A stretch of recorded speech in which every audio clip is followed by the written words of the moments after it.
2 is better than 1.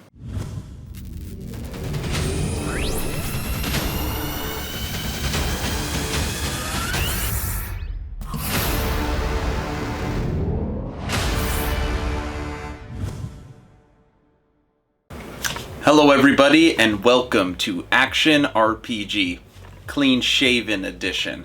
I'm your host Aaron, and for today we're going to be discussing the game World of Tanks and how in its next update they're going to introduce double barrel tanks. But before we get into that, if you're new here, welcome. Here at Action RPG, I stream, I do tech reviews, I cover major gaming news, but the big portion of this channel, all things Action RPG. So if you grew up loving the Diablo series, if you're a fan of top-down isometric hack and slash style games, you are in the right place. So please consider subscribing and supporting smaller channels. This is my setup, and every week I take a vote, and this week it's teal. I know the video kind of makes it look light blue, but it's teal. If you have any suggestions on what color you want me to make it and you want to see it in the video, please email me or leave it in the comment section below. Alright, let's get on to the news. As always, I will share my thoughts. Please feel free to share yours in the comment section below. Here we go. A recent article written on MMO Bomb by Jason Winter is titled World of Tanks Introducing Double Barrel Tanks in Next Update. And this is what I'm going to quickly read through for you. Why put one main gun on your tank when you could have two? That's obviously the thinking behind the new set of questionably realistic vehicles coming to World of Tanks in its first update of 2020, which will include 3 Soviet tanks supporting double barrel action. No such project has ever been brought to life, said Wargaming publisher director. That was due to both the complexity of design and their high manufacturing costs, making it simpler and more effective to make normal single-gun tanks. The dev team is under no such constraints, adding double gun Tier 8, 9, and 10 behemoths to the game in its up-and-coming update 1.7.1. Each can fire their guns consecutively or in single volleys, which will require some time to prepare. Update 1.7.1 also adds the demount kit to the game, which lets players demount equipment without any gold, as well as new 3D art styles. Now, if you haven't played World of Tanks yet, this game has been out for a little bit, and it is honestly a lot of fun, and it's free to play, so I highly recommend it. What I'm going to do for you now is actually play the update video, and I gotta admit, it's pretty long. It's 13 minutes long, but if you do play this game, it breaks down everything you need to know about this update and what these tanks are going to bring to the game. When this video is over, I will give you my thoughts, and we'll put a bow on this video. Enjoy.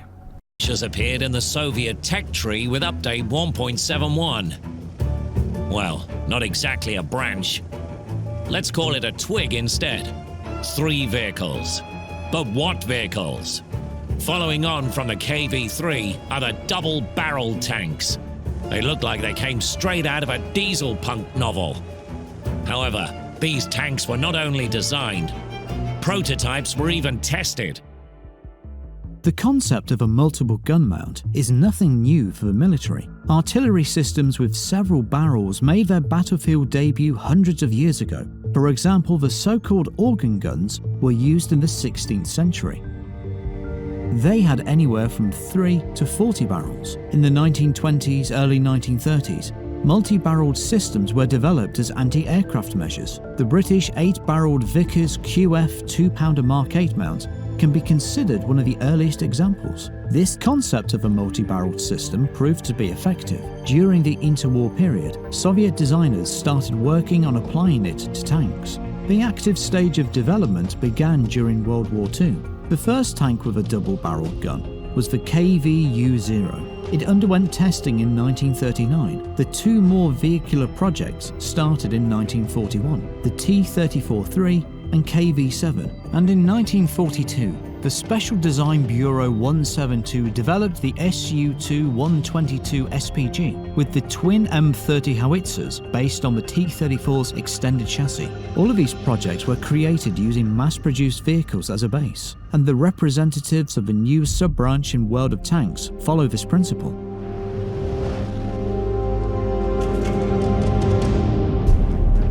Here are the the beauties.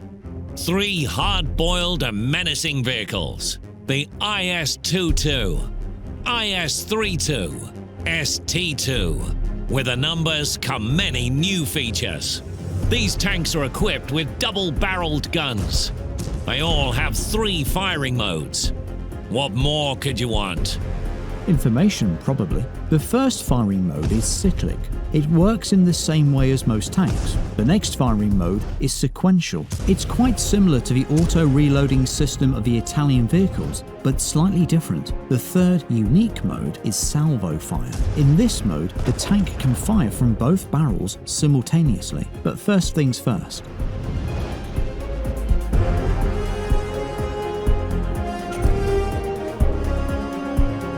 The first vehicle of the sub-branch is the IS-22 at Tier VIII. It's based on the IS-2 hull of 1944 with the straightened front. The running gear carries a big turret and is 1 road wheel longer. That's why the IS-22 doesn't traverse as fast as its prototype, but it retains the good mobility. Regarding the hull armour, the sides are the same as the IS, but the hull front is thicker. Guns with armor penetration of 160mm or less can't get through it. In this projection, there's only one vulnerable spot for them, the commander's cupola. The front of the turret is better protected than the hull. Due to its round shape, the effective armor thickness varies, and a shot at the wrong area at the wrong angle can disappoint an opponent of any tier. So, the situation is the following. Always hide your hull. You can expose your turret to Tier 7 or lower vehicles, but there's no guarantee against Tier 8. I've warned you. The IS-22, equipped with the top-end modules, boasts 100mm guns. The armor penetration is standard. The rate of fire is high. Average damage per shot is 300, with decent damage per minute. The accuracy and aiming time are good, and the stabilization is simply excellent. Yes, the damage per shot of 300 might seem insufficient for a Tier 8 heavy tank, but this was intended. With this set of the characteristics, it'll be much easier to master the mechanics of double-barreled armaments. Firing from the IS-22 is enjoyable and simple, and its relatively low alpha damage won't affect your general efficiency. All in all, the gun is good. Just what you need to familiarize yourself with a max pain branch. The cyclic mode of fire for the double-barreled tanks works in the following way. You fire 1 round and reload. Then you fire again. Everything seems normal, but there's one small nuance. The shot mechanics work differently for double-barreled tanks. Other vehicles in the game fire upon clicking the left mouse button, while the double-barreled tanks fire the moment you release it. But if you reassign the button for salvo preparation in the game settings, this problem will disappear and your tank will start firing as normal. Also, the turret moves by itself. Yes, but not really. When firing, the 2 barrels alternate. The active barrel has a marker. By default, it's always the left barrel at the start of battle. After you've fired, the right barrel becomes active. The tank turret turns slightly so that it can fire at where you're aiming. In sniper mode, the camera is tied to the barrel of the active gun. After the shot, it moves to the axis of the second barrel after a slight delay. You may think that someone has pushed you, but it's intentional. This way you can see if you're aiming at a wall or another obstacle, and not cause you to waste a shell when playing from behind cover or utilizing the terrain. Or using your angles. A Soviet heavy with -7 degrees. -7, Carl. Well, it's not exactly related, but yes, the depression angle is -7 degrees. Thank you.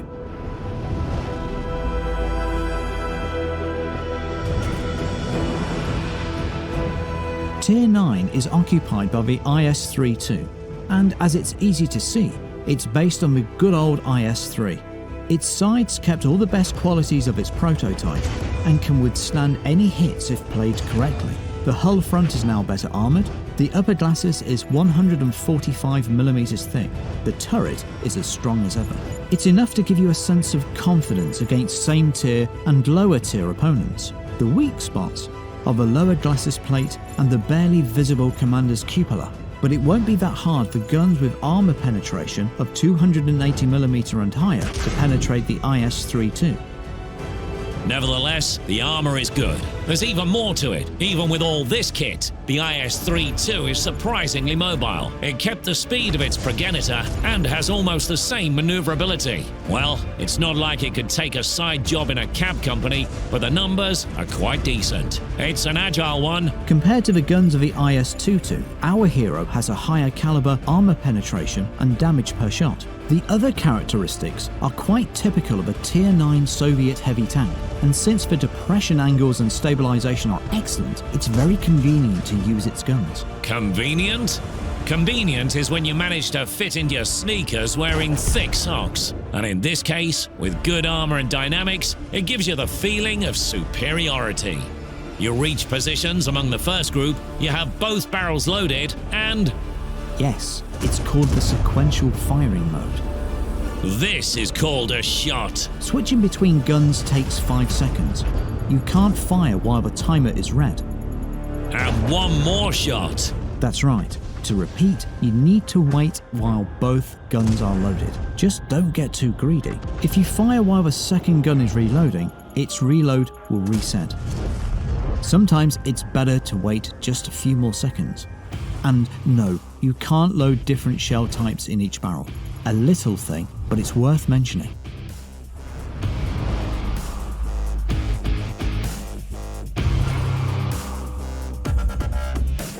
Finally, we've reached the summit, the crown of the branch. Powerful, menacing, the one that could lend his nose to Lord Voldemort but wouldn't do it. The ST-2. Interesting analogy. But in reality, this tank had a different history. The ST-2 has been created using draft projects from design engineers Chosovnikov and Garny. They submitted them to the Inventions Department of the Red Army, together with the ST-1 project. In their idea, the twin guns should provide the ST-2 with an exceptional rate of fire, and also the best adjustment fire and a powerful salvo. To fire a salvo, you need to hold the fire button for 2.5 seconds until the scale is filled. This is the time of salvo preparation. When the scale is filled, the salvo will be fired automatically. After the shot, the reload is locked for 4 seconds. It's very simple to cancel the salvo preparation. Just release the button. Yeah, it's all clear. But I think we're missing the point here. A salvo means 880 damage. Just boom! 880. The damage per shot is 440. Armor penetration is 258 millimeters. The time for switching between guns and salvo preparation is the same as the Tier IX tank. And the time of gun locking after the salvo is 1 second less. This is pure power. With the best gun depression angles among all Soviet heavy tanks. And the same excellent stabilization. Just awesome.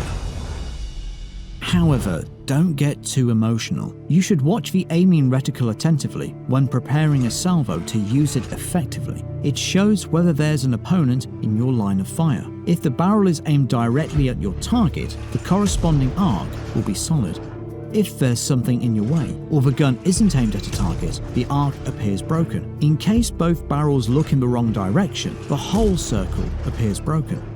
As someone said earlier, yes, but not really. There can be a fence or a car in the shell's way, but you can cause damage when firing through them. The system only shows the presence of an obstacle, but not its type. Whether you can penetrate it or not, that's another question. It's not that hard, right? Well, relatively. After the salvo, the shells travel parallel to each other. That's why the distance between the impact points doesn't change because of the shot distance, but their location may change. For example, if a vehicle is angled. Additionally, the impact point is calculated only for the shell that flies out of the active barrel, and the trajectory of the second shell is strictly tied to it. However, both shells are calculated independently after the hit. Exactly. That's why the combination of outcomes can vary. One shell penetrates armor, another doesn't. One shell causes damage above average, another below average. One shell penetrates armor, another bounces, and so on. But our hero can bounce off shells as well. Yes, it's the most sluggish compared to its predecessors, but it's also the most protected one. The ST-2 has excellent all-round armor protection and 2,500 hit points. Well, the lower glacis, the driver's port, and the commander's cupola are there to be hit, of course. But just look at everything else. It's really impressive. The ST2 can confidently rely on its armor when fighting against same-tier heavy tanks. It hides its hull and becomes a stronghold for those tanks on the second line of attack. It's not a super heavy tank like the German or Japanese heavies, but it's close. Exactly. The role of the ST2 in battle is a press that pushes through the enemy defense, slowly if the opponents resist, and a bit faster if they don't. It should play from its turret against Tier 10 tanks, using the terrain folds on the open maps and cover on the urban ones. And it's quite convenient to do in both cases. It's enough to hide your hull and Show everyone who's the boss here. Here's the ultimate pleasure, salvo. The entire sub-branch of the double-barreled Soviet tanks is an embodiment of raw primal power. Yes, you can hunt a mammoth in a coordinated and organized way. You can track it over a long period of time and set up traps. But you can also hit it hard when playing these vehicles. Just look at that. Yeah, it's irrational. Yeah, it's impulsive. But look at how enjoyable it is. These vehicles seem to feed off the enemy's fear. They stir emotions, and all of them have two hefty clubs for any mammoth they come across. And the ST2 has the biggest clubs. That is a lot of good information. Sometimes I wish more games would do update videos like this, where they break down every single facet of the update and how it will make a difference in the game, especially when they add in new content. But I can tell you from somebody that plays this game, this is going to be a game changer for sure. Never have they had double barrel tanks in the game before, so let's just hope they're not crazy overpowered. So update 1.7.1, it'll be the first update for 2020 of World of Tanks. Let me know what you think in the comment section below, and as always, thanks for watching.